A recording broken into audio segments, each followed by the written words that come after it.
Hey everyone, it's me, Papillion. I'm back today to talk about what I believe is the final X sneak peek week reveal. My film analysis final.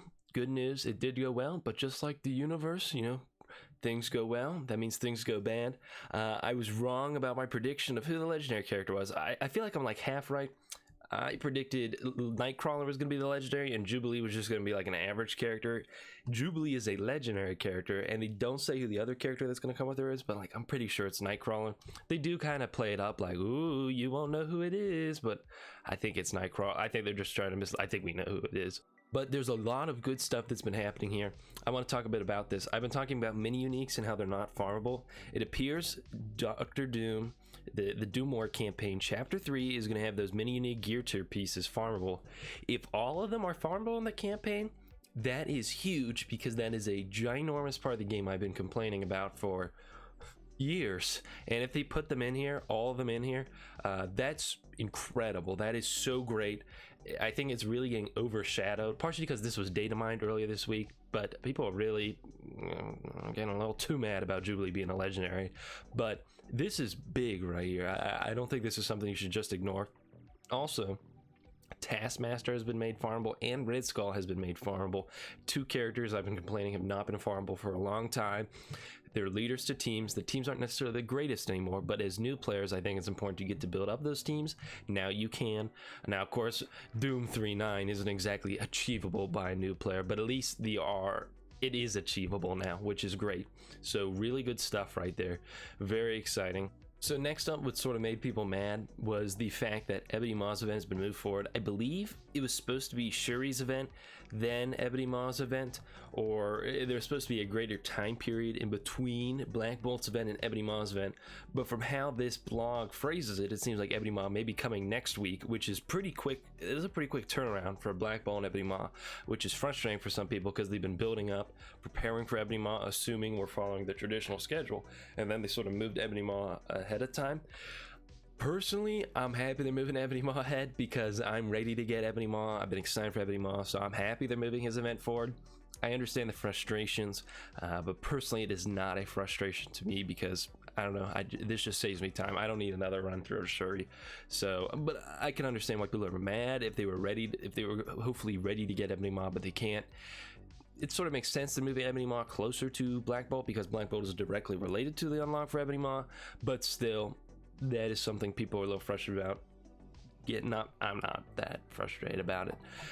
Let's talk a little bit about Jubilee though. So she is the legendary character. We don't know who's going to be needed to unlock her. I think they're supposed to tell us who is needed to unlock the legendary character when they announce the legendary character. I was pretty sure they promised that at one point in time. It's probably going to be Pimtech though. If we had to guess who it's going to be Pimtech. Unless you do some weird Phoenix thing where it's like villain, mystic controller or something like that. But I don't think so. I think they're just doing Pimtech. They don't talk much about her kit right here, but they do talk a little bit about her special ability, which is essentially Red Skull's ultimate. So she'll target somebody, and then all the Astonishing X-Men allies will go in and attack that enemy. And if she happens to kill that target, Jubilee will then spread the negative effects on that target to all the enemies. Plus, it's sort of talked about how she works with Kitty Pryde. Well, right here, if Jubilee's an ally on enemy miss or Astonishing X-Men dodge, heal the most injured Astonishing X-Men ally for 10% of this character's max health.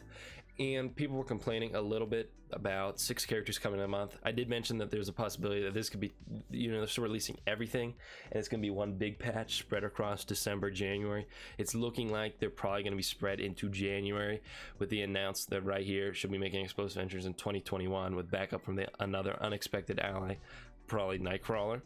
But that's sort of what we got going on right now for Jubilee. There's some things people are complaining about. Why is Jubilee the legendary? I don't know. Personally, I don't care. I don't think legendary, there's really any requirements to be a legendary character. Dr. Octopus, he's not really a top tier Marvel villain. Like Dr. Octopus is probably one of the bigger Spider-Man villains, but like he's not like some super powered guy that's like one of the strongest villains. Canonically, the Black Order Ebony Maw is the legendary.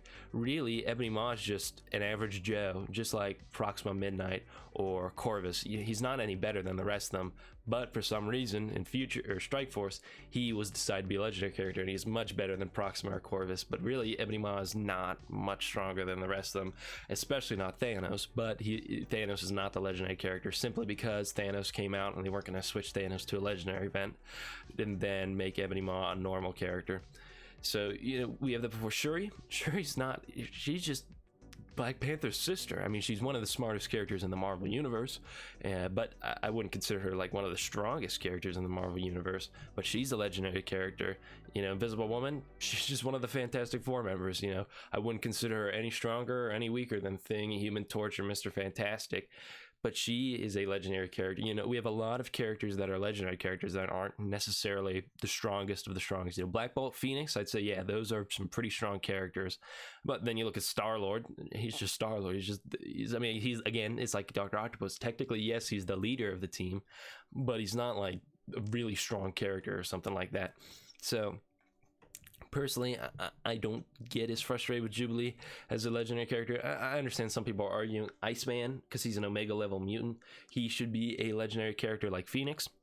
Certainly there's some justification to that. I think Iceman's not a legendary character because I think Iceman is such a popular character. I don't think they want to hide him behind a legendary event. I think Iceman, a lot of people come to the game and be like, I want to play Iceman. So I think it's important that Iceman is obtainable. If you had new people come to the game and be like, I want to play Iceman, Iceman isn't mind a big legendary event. I think an important thing they don't talk about with legendary characters is I think it's important to have characters that are very appealing, but also not so mainstream that you're not going to bring new people into the game that really want this character, and then they only have to wait like 4 months to unlock them. So I think that's sort of an interesting balance they have to maintain with legendary characters. So I think that's something to consider. People were complaining that Jubilee's healing. I think that's really nitpicking. I saw somebody made a good point in Red. They're like, okay, essentially, if you want it to be canonical healing, there are two X-Men who can heal. You have some guy named Elixir and some guy named Healer. There's really not a lot of characters that canonically heal in superhero lore as a whole, because it's kind of a sucky power. Like, it's really boring being able to heal other people, not that exciting. So there's not, like, I don't know what you're expecting from them.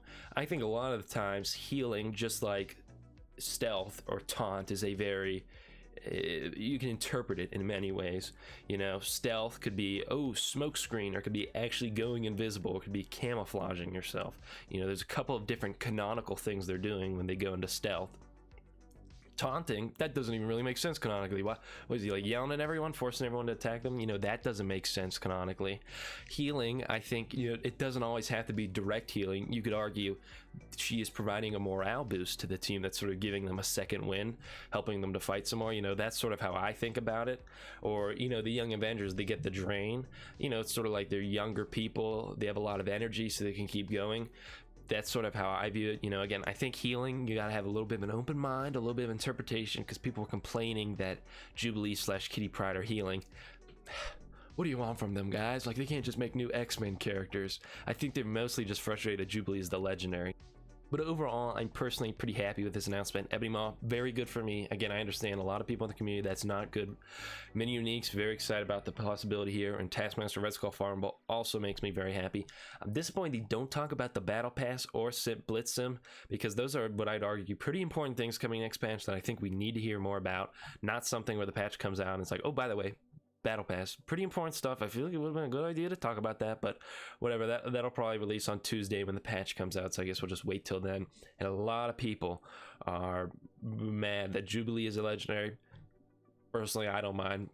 Go ahead, make Jubilee the legendary. It's all good with me. I'll get her. I'll play her with the full team.